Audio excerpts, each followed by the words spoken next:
নমস্কার আপনাদের সকলকে এই চ্যানেলে আপনাদের স্বাগত। আজকের এই ভিডিওতে দ্রৌপদী পঞ্চপাণ্ডবের স্ত্রী দ্রৌপদীর কিছু বলা কথা যেটা আপনাদের জানাবো, যেটা শুনলে আপনারা নিশ্চয় অবাক হবেন। একবার ভগবান কৃষ্ণের স্ত্রী সত্যভামা দ্রৌপদীকে জিজ্ঞেস করেছিলেন যে আপনি কিভাবে পঞ্চপাণ্ডবদেরকে বশ করে রেখেছেন, তারা আপনার উপর সামান্য হলেও রেগে যায় না। সত্যভামা দ্রৌপদীকে জিজ্ঞেস করেন কোন পদ্ধতিতে আপনি তাদেরকে বশ করে রেখেছেন, জানলে আমিও কৃষ্ণকে সেইভাবে বশ করে রাখতাম। প্রথমে আপনাদের দ্রৌপদী সম্পর্কে একটু বলে দিই। দ্রৌপদী হচ্ছে সেই ব্যক্তি যে যজ্ঞ থেকে সৃষ্টি হয়েছে, তার জন্য তার নাম হচ্ছে যাগসেনী। পঞ্চপাণ্ডবদের মধ্যে মহাবীর অর্জুন ধনুর প্রতিযোগিতায় উত্তীর্ণ হয়ে দ্রৌপদীর সাথে তার বিবাহ হয়।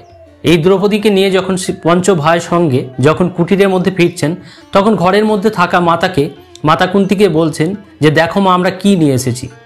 মাতা ঘরের ভিতর থেকে উত্তর দিচ্ছেন, যা এনেছো তোমরা সমানভাবে ভাগ করে নাও।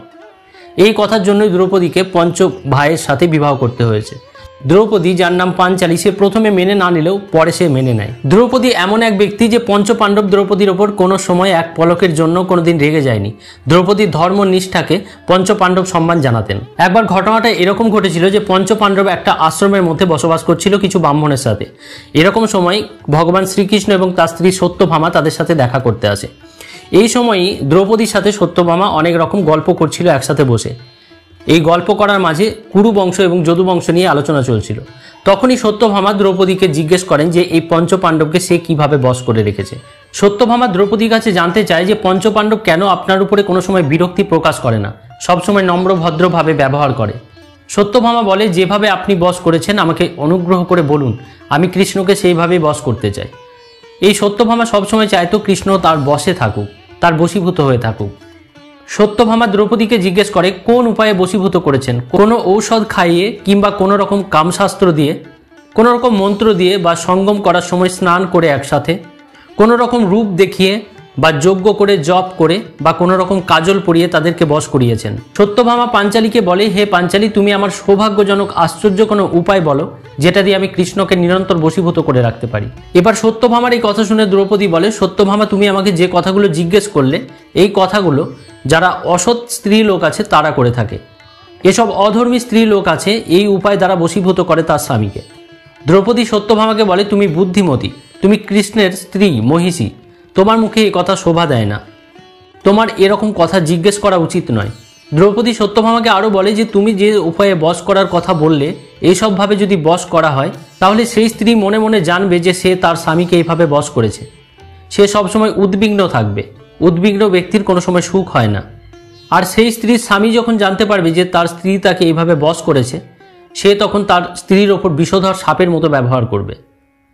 দ্রৌপদী বলে, স্বামীকে কোনো সময় কিছু খাইয়ে বশ করা, এতে সেই স্বামীর বিভিন্ন রোগে আক্রান্ত হতে পারে, শেষমেশ প্রাণহানি পর্যন্ত হতে পারে। এবার দ্রৌপদী সত্যভামাকে বললেন, আমি যেভাবে পঞ্চপাণ্ডবকে বশীভূত করে রেখেছি সেই নিয়ম আপনাকে আমি বলছি, মন দিয়ে শুনুন। দ্রৌপদী বলছে, আমি কাম, ক্রোধ, লোভ, অহংকার সবকিছু ত্যাগ করে পাণ্ডবগণদের সঙ্গে এবং তার অন্যান্য স্ত্রীদের সাথে সুন্দরভাবে পরিচর্যা করে তাদের সাথে ব্যবহার করি। আমি পঞ্চপাণ্ডবকে কোনো রকম অভিমান দেখাই না, কোনো প্রকার খারাপ বাক্য বলি না এবং খারাপ জিনিস দেখি না।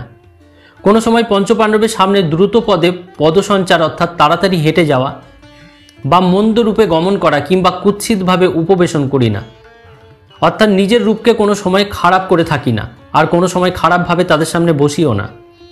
দ্রৌপদী আবার বলছেন, সূর্যের মতো তেজস্বী পঞ্চপাণ্ডবদের ইঙ্গিত সবসময় বোঝার চেষ্টা করি, তারা কখন কি বলতে চাইছে সেটা বোঝার চেষ্টা করি। কোনো দেবতা হোক কিংবা কোনো মানুষ বা সুন্দর অলঙ্কার, কোনো কিছুকে আমি মনে স্থান দিই না। তারা যতক্ষণ না স্নান ভোজন করে ততক্ষণ পর্যন্ত আমি ভোজন করি না। পঞ্চপাণ্ডবগণ যখন কোনো গ্রাম থেকে বন থেকে নিজের গৃহে আসে, সঙ্গে সঙ্গে আমি যেখানেই থাকি তাড়াতাড়ি সেখান থেকে এসে তাদেরকে বসতে দিই এবং তাদেরকে অভিনন্দন জানাই। দ্রৌপদী বলছে, আমি খুব সুন্দরভাবে ঘর পরিষ্কার করে রাখি, ঘরের জিনিসপত্রকে মুছে রাখি, সঠিক সময় রান্না করি, সঠিক সময় ভোজন প্রদান করি এবং খুব সুন্দরভাবে তাদের ধান এবং তাদের শস্যকে রক্ষা করি। দুষ্ট স্ত্রীর কাছে আমি সহবাস করি না এবং কাউকে আমি তিরস্কার বাক্য মুখে আনি না। দ্রৌপদী, যার নাম পাঞ্চালী, এই পাঞ্চালী বলছেন সে দুষ্টু স্ত্রীদের সাথে বসবাস করে না এবং কাউকে তিরস্কার বাক্য বলে না। আবার পাঞ্চালী বলতে শুরু করলেন, সকলের প্রতি অনুকূল এবং আলস্য ভাব ছেড়ে আমি বসবাস করি।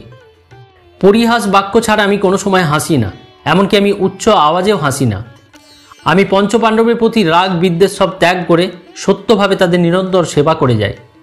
আমি তাদের দিকে না তাকিয়ে কোনো সময় এক পলকের জন্য নিজে সুখ অনুভব করি না। এরপর পাঞ্চালী আবার বলতে শুরু করলেন যে পঞ্চ পাণ্ডবগণ যখন কোনো আত্মীয়র বাড়িতে কয়েকদিনের জন্য যান, তখন আমি পুষ্পমালা সাজগোজ সব কিছু ত্যাগ করে ব্রত অনুষ্ঠান করি। এখানে পঞ্চ পাণ্ডবের স্ত্রী পাঞ্চালী বলছেন, পঞ্চ পাণ্ডব যখন গৃহে থাকেন না তখন সে তার সাজগোজ পর্যন্ত বন্ধ করে রাখে। পঞ্চ পাণ্ডবগণ যেসব ভোজন খায় না, ত্যাগ করে, সেসব খাদ্য আমি খাই না। ধর্মযুক্ত হয়ে সমস্ত কর্ম আমি সবসময় করে যাই। দ্রৌপদী বলছে, আমি মৃদু সত্যশীল সাধু ধর্মপালক পঞ্চপাণ্ডব পতিগণকে ক্রুদ্ধ সাপের মতো পরিচর্যা করি। দ্রৌপদী পঞ্চ পাণ্ডবগণকে সে মনে মনে ক্রুদ্ধ সর্পের মতো খুব আলতোভাবে তাদের সাথে ব্যবহার করে। এবার দ্রৌপদী সত্যভামাকে আবার বলতে শুরু করলেন। দ্রৌপদী সত্যভামাকে বলছেন, স্বামীকে আশ্রয় করে থাকাই স্ত্রীদের সনাতন ধর্ম। পতি নারীর দেবতা এবং পতি একমাত্র গতি। আমি পতিগণকে অতিক্রম করে শয়ন, ভোজন এবং অলঙ্কার পরিধান করি না। দ্রৌপদী বলছেন, আমি পঞ্চ পাণ্ডবের বীর প্রসবিনী কুন্তী মাতাকে অন্ন, পান এবং ছায়া দ্বারা সেবা করি। কোনো সময় মাতা কুন্তীর থেকে ভালো খাবার এবং ভালো বসন অর্থাৎ বস্ত্র পরিধান করি না। দ্রৌপদী বলছেন, মাতা কুন্তীর থেকে ভালো পোশাক তিনি পরেন না, ভালো খাবারও তিনি খান না। এরপর দ্রৌপদী পূর্বের কথা বলতে শুরু করলেন সত্যভামাকে। বলতে শুরু করলেন, রাজা যুধিষ্ঠিরের রাজমহলে কতজন দাসদাসী ছিল, সিন্ধুকের মধ্যে কত ধন দৌলত ছিল, রাজা যুধিষ্ঠিরের কাছে কত হাতি, ঘোড়া এবং সৈন্য ছিল। সমস্ত কিছু পঞ্চপাণ্ডব বিশ্বাস করে দ্রৌপদীকে জানাতো। ধর্মরাজ যুধিষ্ঠিরের কোষাগারের ভার সম্পূর্ণরূপে তার উপর ছিল। এতটাই বিশ্বাস করতেন পঞ্চপাণ্ডব দ্রৌপদীকে। দ্রৌপদী বলছেন, এই জন্য আমি দিন রাত একাত্রিত করে ক্ষুধা তৃষ্ণা সমস্ত কিছু ভুলে গিয়ে তাদের সর্বদা সেবা করি। আমি সবার শেষে শয়ন করি, সকালে সবার আগে ঘুম থেকে জাগ্রত হই। আমি তাদের বিশ্বাসকে সম্পূর্ণরূপে রাখার চেষ্টা করি। দ্রৌপদীর এইরূপ বাক্য শুনে সত্যভামা দ্রৌপদীকে বললেন, আমাকে ক্ষমা করুন, আপনি, আমার অপরাধ হয়েছে। সখীগণের পরিহাস বাক্য এরকম হয়ে থাকে, এই নিয়ে ক্রোধ দুঃখ করবেন না। দ্রৌপদী সত্যভামাকে বললেন, স্বামীর চিত্ত অনুরঞ্জন ও আকর্ষণ করার জন্য, স্বামীকে বশ করার জন্য আমি উপায় বলছি, সেরকম করলে স্বামী কখনো অন্য স্ত্রীদের মুখও দর্শন করবে না। দ্রৌপদী বলছে, স্বামী যেহেতু স্ত্রীদের দেবতা, এই স্বামীর জন্য স্ত্রীদের সমস্ত মনোবাঞ্ছনা পূর্ণ হয়, তাদের জন্যই যত সুখ ভোগ করতে পারে।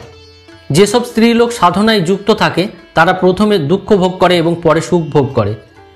দ্রৌপদী সত্যভামাকে বললেন, আপনি প্রতিদিন কৃষ্ণের প্রতি অকৃত্রিম প্রণয় প্রকাশপূর্বক রমণীয় বেশভূষা, মনোহর খাবার, গন্ধমালা দিয়ে তার আরাধনা করলে তিনি আপনাকে আপনার হৃদয় সম্পদ বিবেচনা করে আপনার প্রতি বশীভূত হবেন।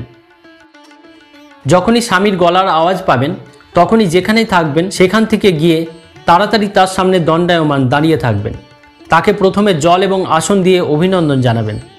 দ্রৌপদী বলছেন, আমি যা বললাম এই নিয়ম যদি আপনি পালন করেন তাহলে কৃষ্ণ আপনার বশীভূত হবেন। এরপর সত্যভামা খুব আনন্দে দ্রৌপদীকে আলিঙ্গন করে অনেক আশীর্বাদযুক্ত কথা বলে সেখান থেকে রওনা দিলেন। দ্রৌপদীর সাথে সত্যভামার যে কথাগুলো হয়েছিল এই ভিডিওতে সেটা আপনাদের জানালাম। অনেক ধন্যবাদ আপনাদের ভিডিওটা দেখার জন্য। যদি এই ভিডিওটা আপনাদের ভালো লেগে থাকে তাহলে লাইক, শেয়ার, কমেন্ট করবেন এবং এই চ্যানেলটাকে সাবস্ক্রাইব করতে একদম ভুলবেন না। আপনাদের ভিতরে থাকা ঈশ্বরকে আমার প্রণাম।